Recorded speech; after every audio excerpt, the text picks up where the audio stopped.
Que le Seigneur vous bénisse. Oui, bien-aimés de Dieu, Jésus est ressuscité. Dit comme cela, ce n'est pas une nouveauté. Mais si je le dis, j'aimerais que tu réalises que Jésus est ressuscité et il est vivant. En fait, connaître quelque chose et réaliser la chose, c'est deux choses différentes. Quand tu réalises, cela est constamment dans ton esprit, dans ta présence. C'est comme si c'est une image qui est ancrée, qui est associée à toi. Tu ne peux pas t'en débarrasser. La Bible dit que quand Jean a rencontré Jésus-Christ sur l'île de Patmos, Jésus s'est révélé à lui. Au début, il n'a pas reconnu.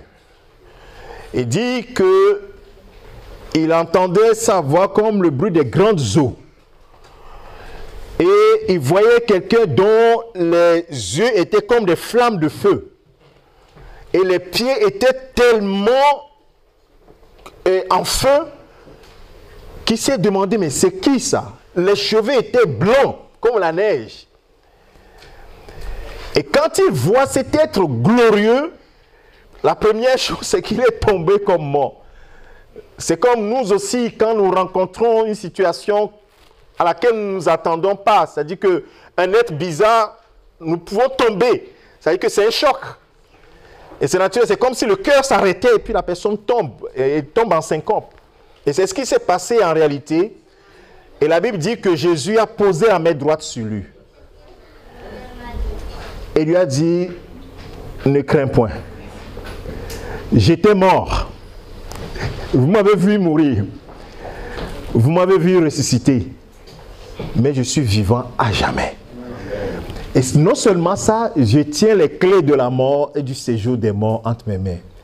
Bien-aimés, vous ne pouvez pas réaliser ce que cela veut dire. Notre esprit humain, notre pensée humaine ne réalise pas réellement ça. Nous lisons. Et quand la Bible dit qu'il est assis à la droite de Dieu, la Bible dit que Dieu est le créateur de l'univers. Dans le premier culte, je disais que j'avais suivi une conférence où un spécialiste de l'astronomie a exposé ce que l'univers, les planètes, il faut éteindre les micros. Il faut éteindre tous les micros qui sont, voilà. Et donc, il a exposé l'univers, la galaxie, tout ce qui est dans l'univers. Vous allez voir que la Terre, c'est une petite... elle est minuscule, la Terre. Elle est minuscule devant l'univers, la grandeur de l'univers. Et le chercheur disait que c'est une petite partie qu'ils ont pu découvrir.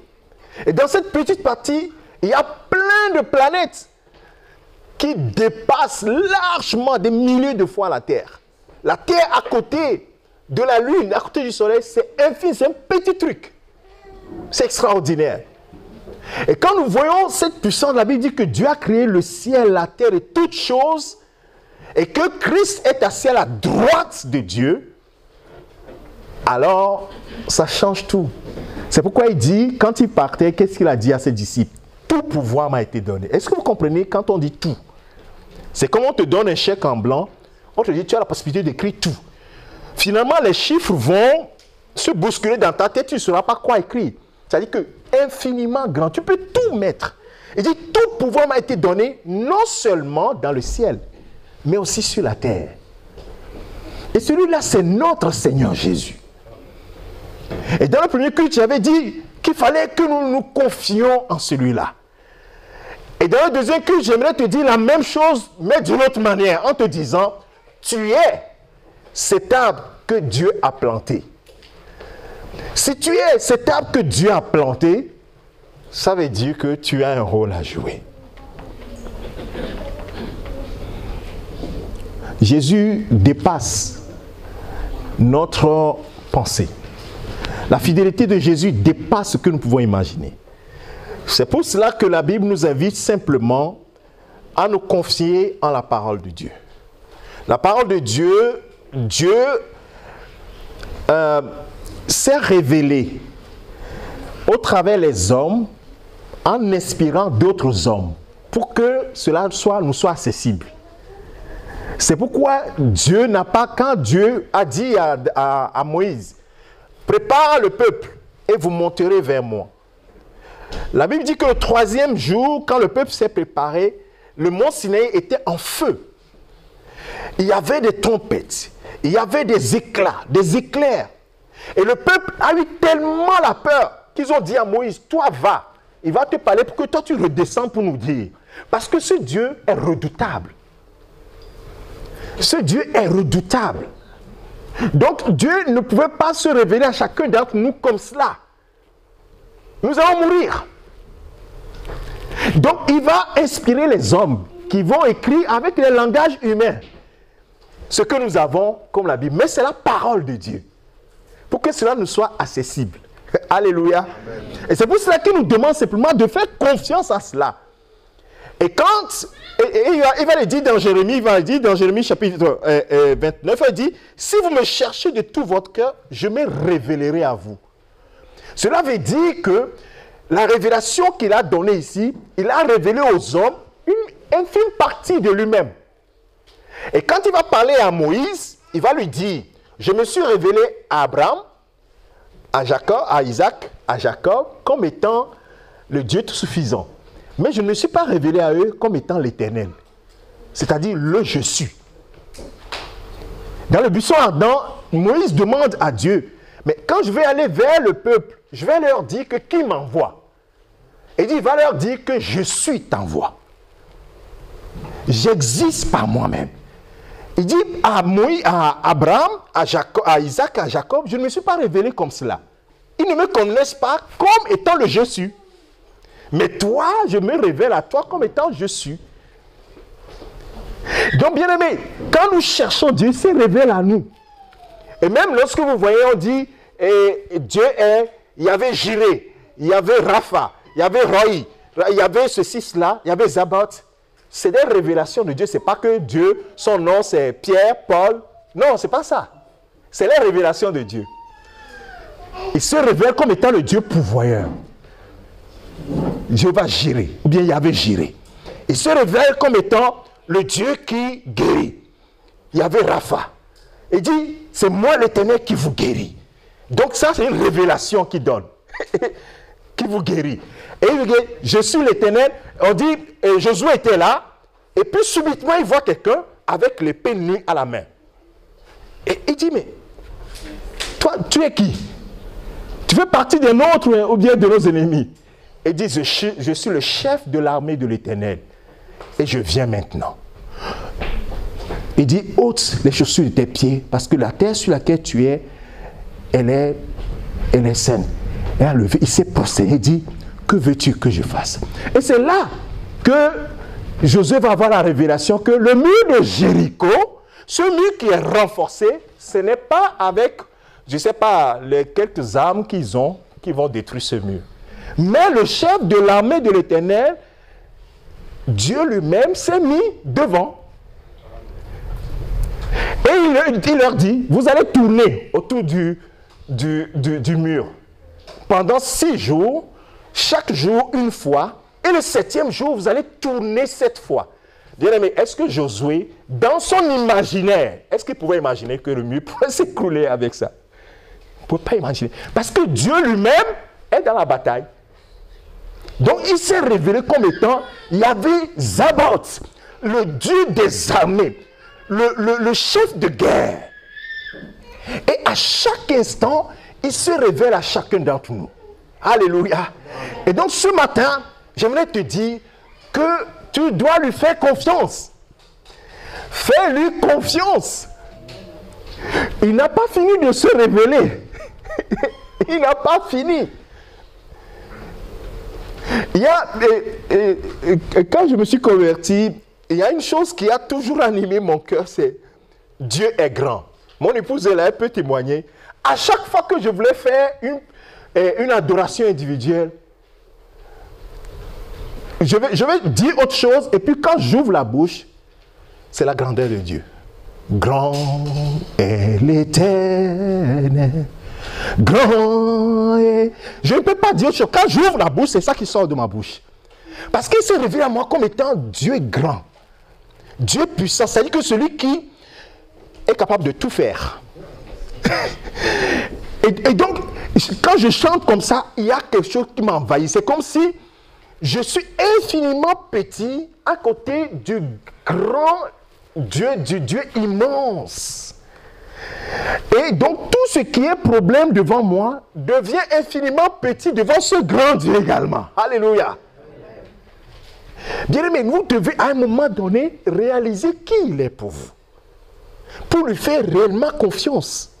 Sinon, vous ne lui ferez jamais confiance. Alors, je vous donne juste un exemple. Les amis, les frères, ou bien les gens que vous avez dans vos familles, les gens que vous ne connaissez pas très bien, est-ce que vous avez confiance en eux? Vous n'avez pas confiance, c'est normal. C'est pareil pour Dieu. S'il ne se révèle pas, tu n'auras jamais confiance. Tu peux le dire, oh, moi j'ai confiance en Dieu. Quand les problèmes, les difficultés vont arriver, tu vas fuir.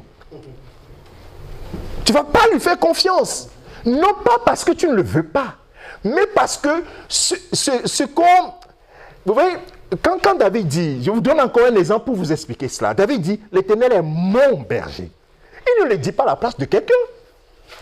Il le dit pour lui-même. Et il ose dire, l'Éternel est mon berger et je ne manquerai de rien. Et toi, tu peux dire ça, moi je ne peux pas dire ça. Pour que quelqu'un aille jusqu'à ce tel niveau de confiance, c'est qu'il a rencontré. Et Dieu veut se révéler à son peuple. Il dit, Dieu se laisse découvrir. Maintenant qu'il se laisse découvrir, il dit, allez à sa recherche. Approchez-vous de lui. Nous devons nous approcher de lui. C'est pourquoi ceux qui fuient devant la face de Dieu, ce n'est pas une bonne chose. Approchez-vous de lui. Pendant le confinement, le Seigneur disait, il y a des gens qui fuient ma face. Faites attention. Si tu ne connais pas quelqu'un, comment tu peux lui faire confiance? En ce moment, tu vas tomber dans ce qu'on appelle la religion. C'est-à-dire, tu es religieux, tu dis, voilà. Voilà le thème de mon message. Tu es là planté par le Seigneur. Je vais te expliquer cela tout à l'heure. Bien aimé, il faut que tu aies confiance en lui. Et cela passe par le fait qu'il se révèle à toi. Pour qu'il se révèle à toi, il faut que tu t'approches de lui. Et que tu le cherches de tout ton cœur. Il est là. Mais on ne le voit pas. La preuve, c'est que au début, quand tu prends la Bible, tu lis, tu ne comprends rien. Mais arrivé à un moment, tu es obligé de faire quoi?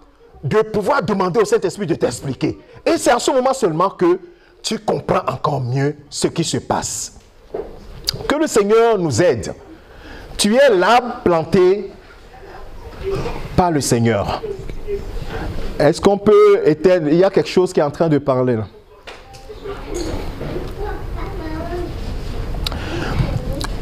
Nous allons lire dans Jérémie chapitre 17,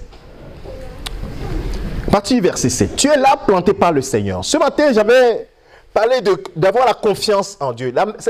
C'est le même message que je suis en train de donner, hein, mais autrement. Parce que c'est important de montrer les facettes pour que nous puissions mieux saisir le message du Seigneur. Regardez ce que la Bible dit. Et à chaque fois, Dieu fait toujours des oppositions. Il dit... Dans Malachie, il va dire que je mettrai la différence entre ceux qui me servent et ceux qui ne me servent pas. C'est toujours des oppositions entre le bien et le mal. Ceux qui me font confiance et ceux qui ne me font pas confiance. À chaque fois, si vous lisez très bien les Écritures, il y a toujours cette opposition. Il dit, comment il dit? Il dit, je mets deux choses devant toi, le bien et le mal, mais je te conseille de choisir le bien.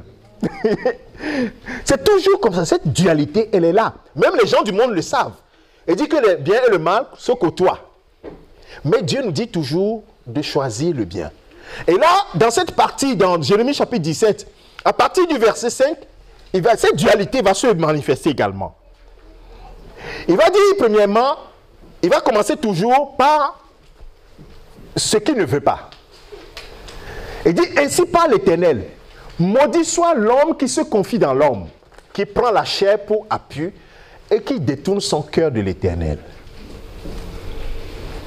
L'Éternel, c'est celui qui est. Détourner son cœur de l'Éternel, les gens pensent que ah, je cesse de venir à l'église, tout ça, c'est détourner son cœur. Non, non, non, non, ça ne veut pas dire ça. Hein. C'est-à-dire que au moment où tu dois avoir confiance en Dieu, tu ne lui fais pas confiance. C'est comme si tu t'es détourné de lui. Parce que c'est logique pour Dieu que son fils ou sa fille lui fasse confiance. Donc ne pas lui faire confiance, c'est que tu t'es détourné de lui. Comprenez ça très bien. Hein?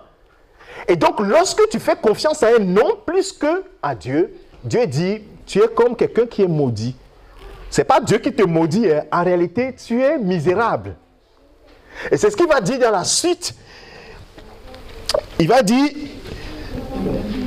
verset 6, il est comme un misérable dans le désert.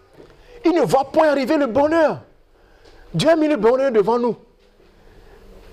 Mais si nous choisissons le malheur, c'est grave. Choisissons le bonheur.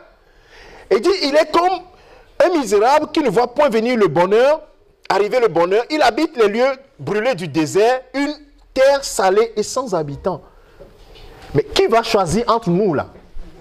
Qui va choisir d'habiter sur une terre, un lieu brûlé du désert, sans habitants? Tu vas choisir ça? Mais pourquoi alors dans notre quotidien, c'est ce que nous choisissons? Est-ce que tu sais que très souvent nous choisissons cela en faisant confiance à autre chose que notre Dieu? Ce matin, je ne fais pas de langue de bois, je te dis la vérité. Ça me concerne, ça te concerne aussi. Pourquoi voulons-nous faire confiance en notre boulot, à ce que nous sommes, faire confiance aux choses, tout ce que tu peux imaginer dans ce monde, et ne pas faire confiance totalement à notre Dieu? Et cela brise le cœur de Dieu. Il dit, mais tu es quand même malheureux. Qui choisit, au lieu de choisir le bonheur, va choisir un lieu désert, un lieu salé, un lieu brûlé du désert pour aller souffrir. Mais Dieu ne nous a pas appelés à souffrir. Nous souffrons parce que nous voulons choisir autre chose. C'est pourquoi à chaque fois, le Seigneur trouve l'occasion de nous ramener à sa parole. Pour ceux qui ne le savent pas, pendant ce confinement, et même le deuxième confinement, le Seigneur nous a dit, mes enfants, les choses vont devenir encore plus dures. Mais mettez votre confiance en moi. Qu'est-ce que Dieu veut dire? Il veut simplement dire que si tu as le regard tourné sur autre chose, tu vas te perdre. La grande confiance, c'est dans le Seigneur. Et comment lui faire confiance? C'est en le cherchant, en se rapprochant davantage de lui. Au moment où c'est chaud, au moment où c'est difficile, tu dois te rapprocher encore. C'est là où il faut se rapprocher du Seigneur. Au contraire, ce que nous faisons, c'est que quand c'est chaud, c'est à ce moment que nous nous détournons de Dieu. C'est grave. Alors, la deuxième partie qui est importante, il dit, regarde comment ce que j'ai fait de vous. Parce que Dieu, il a un plan. Comme il veut que ses enfants bénéficient de ses grâces, il les amène dans un endroit où ils doivent être en sécurité. C'est pourquoi il va te planter quelque part.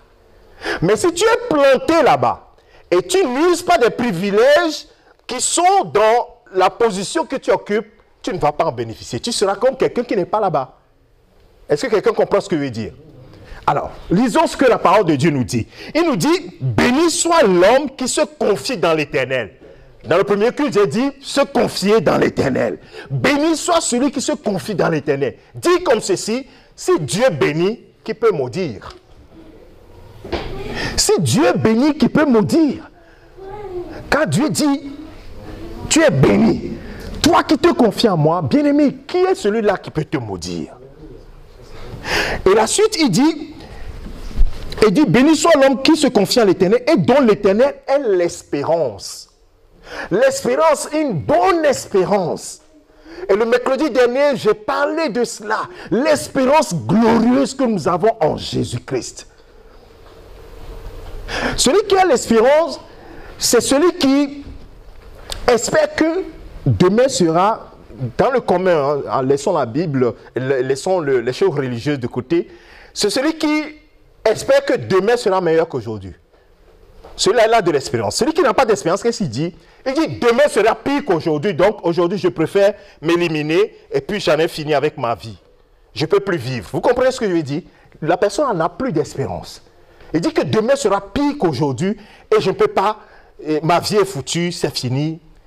Et c'est ça qui pousse à la dépression, c'est ça qui pousse au suicide, et ainsi de suite. Mais celui qui a de l'espérance, c'est qu'il doit se baser sur quelque chose pour avoir de l'espérance. Si on n'a pas de l'espérance comme ça, non. L'espérance est basée toujours sur une promesse, toujours sur quelque chose de solide. Et quelque chose de solide, c'est dans la parole de Dieu. Le monde est ébranlé aujourd'hui et la seule chose stable, c'est la parole de Dieu. La seule chose. Au niveau des emplois, vous-même, vous avez vu. Au niveau des États même. Qui peut imaginer des compagnies qui étaient solides. Aujourd'hui, tout est ébranlé. Qui peut imaginer qu'un aéroport peut être fermé pendant même un jour? Qui peut imaginer même qu'une ville, il n'y a pas de voiture qui circule? Le monde est ébranlé. Et quand tout est ébranlé, la seule chose, le seul recours, c'est de se rapprocher davantage de Dieu pour trouver la stabilité et la paix du cœur. C'est pourquoi il dit que il est celui qui se confie à l'Éternel, il est comme un arbre planté. Planté par qui? Ah, vous avez compris? Planté par Dieu lui-même. Il le plante quelque part. Et en Christ, parce que nous avons reçu Christ, en réalité, Dieu nous a planté quelque part. Et quel est son but? Il dit, il a planté, il est comme un arbre planté près des eaux. Et qui étend ses racines dans le courant. Mais pourquoi il va étendre ses racines dans le courant? Parce qu'en réalité, l'arbre qui est planté est dans un environnement. Et c'est un environnement hostile. C'est un environnement qui est dur, qui s'oppose à lui. Et c'est pareil pour nous, les enfants de Dieu. C'est pourquoi la Bible dit que nous sommes des voyageurs, des étrangers sur la terre. Nous ne sommes pas de ce monde-là, nous sommes des étrangers. Nous sommes dans un environnement qui nous est hostile naturellement. Et pour cela, il n'y a pas d'autre moyen que d'avoir une porte de sortie qui est secrète. Et la porte de sortie, c'est que Dieu nous a plantés près de sa parole. Les gens du monde, eux, ils ne marchent pas le matin en prenant la Bible. Je vais voir comment Dieu va me diriger. Ils ne font pas ça. Mais Dieu, il nous a plantés près des eaux. Il dit, viens et bois. Et quand tu bois de l'eau que je te donne, ça va devenir en toi une source d'eau qui jaillira jusqu'à l'éternité. C'est quand tu bois, c'est extraordinaire, hein? Tu bois et toi-même tu vas devenir quoi? Une source d'eau. Une source d'eau va jaillir en toi et ne va pas finir. C'est exactement ce qui se passe là. Il dit que l'arbre est planté près de l'eau et il étend la racine. Ce n'est pas la racine que l'arbre tire les substances. Et donc il dit que l'arbre est, donc la racine est allée dans le courant. Le courant, c'est que quand il y a la sécheresse, l'eau, la rivière parfois peut diminuer, mais elle est là. Il y a certains qui se dessèchent, mais la rivière de Dieu ne tarit jamais. Et donc, qui étend ses racines dans le courant. Et qu'est-ce qui va se passer? Il n'aperçoit point la chaleur quand elle vient, parce que la chaleur va venir. Mais la chaleur ne va pas atteindre. Pourquoi? Parce que les racines sont dans l'eau. Et il dit, et son feuillage reste toujours vert, reste vert. Dans l'année de la sécheresse, il n'a pas de crainte. Et il ne cesse de porter du fruit. Bien aimé, que le Saint-Esprit nous ouvre les yeux pour que nous comprenions cela. Notre salut n'est pas ailleurs que dans ce que la parole de Dieu nous dit. Dès que vous aurez cru que votre salut est ailleurs, vous avez fait une grave erreur. Le courant est là. C'est la parole. Notre racine, Dieu nous a plantés près de la parole. Mais si tu laisses tes racines ne pas aller dans le courant, tu refuses que tes racines aillent dans le courant et tu mets les racines plutôt ailleurs pour chercher d'autres nutriments, c'est que quand le vent, la sécheresse va arriver, tu vas sécher. Tu vas sécher, tu ne vas pas porter du fruit. Bien-aimés, c'est un mystère. Mais en réalité, tout ce que je suis en train de vous dire, c'est confiez-vous en l'Éternel. Confiez-vous en Dieu. Et rapprochez-vous davantage. Quand les choses sont difficiles, c'est en ce moment qu'il faut encore plus se rapprocher de Dieu. Et c'est là où il va vous dire souvent une seule parole. N'aie pas peur. Ça suffit. Ça veut dire que je suis au contrôle. Alléluia. N'aie pas peur. Ça suffit. Et celui qui dit n'aie pas peur, il est le roi des rois. Ça veut dire que tout pouvoir lui a été donné. Donc s'il te dit n'aie pas peur, ça veut dire qu'il garantit que tu ne dois pas avoir peur. Il garantit tout pour toi. Bien-aimé, dans les moments difficiles de ta vie, de l'humanité, nous devons encore plus nous rapprocher de la parole de Dieu. Nous devons plus nous confier en la parole de Dieu.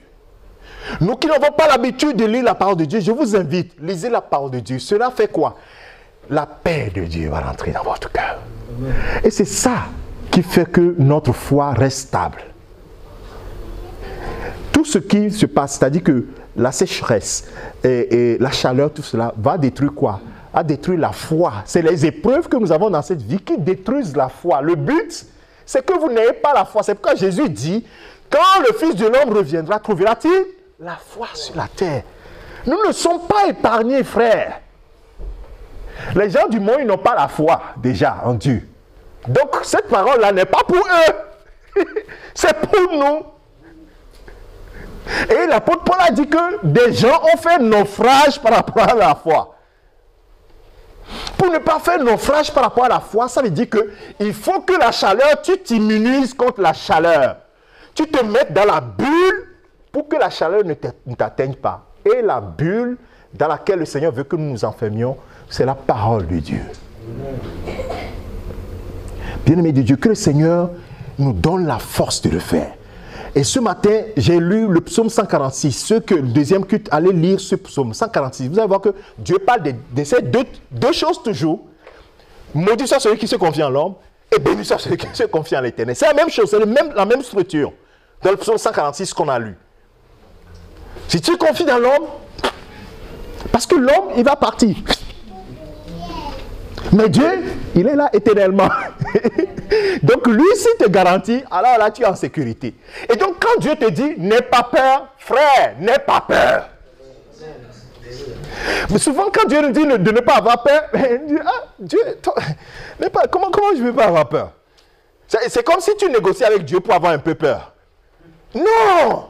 Il dit, n'aie pas peur. La tempête se lève. Il dit à ses disciples, mais pourquoi avez-vous si peur?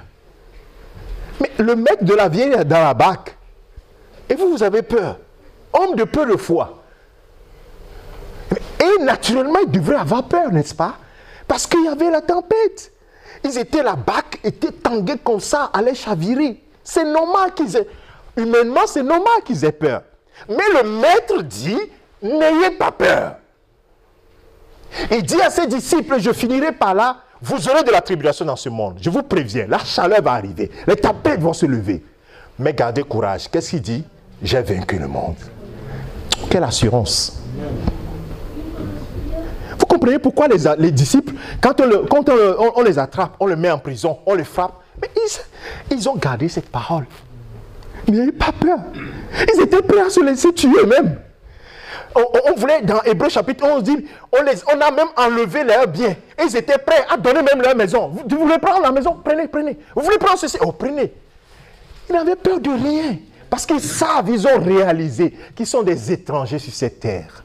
Et que Dieu a réservé une cité meilleure pour eux. Alléluia. Bien-aimés, c'est ça que le Seigneur veut de nous. Tout dans ce monde va aller en s'empirant pour détruire notre foi. Mais nous devons toujours regarder quelles sont les solutions que Dieu nous donne. La première solution, c'est de se concentrer sur Dieu et de voir ce que Dieu dit et de se concentrer sur ça. Nous allons nous lever tous ensemble si vous le permettez. Tu es l'arbre que le Seigneur a planté. Et il t'a planté près du courant de l'eau. Est-ce que tu puises tes nutriments dedans? Si tu ne puises pas, tu vois, tu te mets en danger toi-même. Il faut puiser dans les nutriments, dans la parole. Et c'est ça qui te donne la stabilité. Les vents vont souffler. Regarde combien de vents soufflent dans ta vie. Les tempêtes vont se lever. Mais il faut que tu tiennes. Puisque Jésus n'est pas encore venu pour que nous ne soyons pas encore morts. Donc tant que tu vis sur cette terre, tu es obligé de lui faire confiance, bien-aimé de Dieu. Tu es obligé de lui faire confiance. Et je prie ce matin que véritablement tu puises ton recours dans la parole. Ce n'est pas de 20 mots. Dieu est plus intelligent que nous. S'il le dit, c'est que c'est ça qu'il faut faire. Vous savez, il y a plusieurs voies. Mais il y a une seule voie, ou bien un seul chemin, qui est le chemin de la vérité. Mais il y a plusieurs chemins.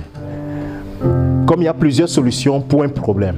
Mais dans toutes ces solutions, il n'y a qu'une qui est la solution de Dieu. Et la solution de Dieu, c'est ce qu'il nous dit. Soyez cet arbre planté près du courant et envoyez vos racines dans le courant et puisez le nutriment. Votre feuillage restera toujours vert. Dans l'année de la sécheresse, vous n'allez même pas sentir la sécheresse arriver. Votre cœur sera dans la paix. Quand tout le monde va s'agiter, vous serez dans la paix. Non pas parce que vous faites une obstruction, c'est-à-dire vous coupez votre pensée, non. C'est une véritable paix. Vous essayez même d'être inquiet, vous n'êtes pas inquiet.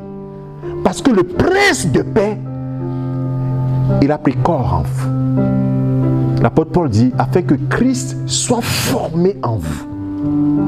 Il sait ce qu'il est en train de dire. Alléluia. Nous allons dire quelques mots au Seigneur. Donne-moi, Seigneur, de puiser les ressources en toi, d'être toujours attaché à toi. Comme tu le dis, béni soit celui qui se confie en l'Éternel. Oh Seigneur, je veux me confier en toi. Peu importe, Seigneur, ce que je traverse, je veux me confier en toi. Je veux mettre mon espérance en toi. Je veux espérer en toi seul. Je veux m'attendre à toi seul, Seigneur. Parce que tu es le créateur de l'univers. Tu es tout, Seigneur. Et lorsque tu me dis, ne vous inquiétez de rien.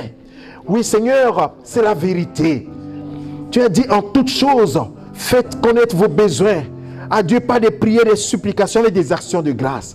Et ce que tu nous donnes tout de suite, c'est la paix.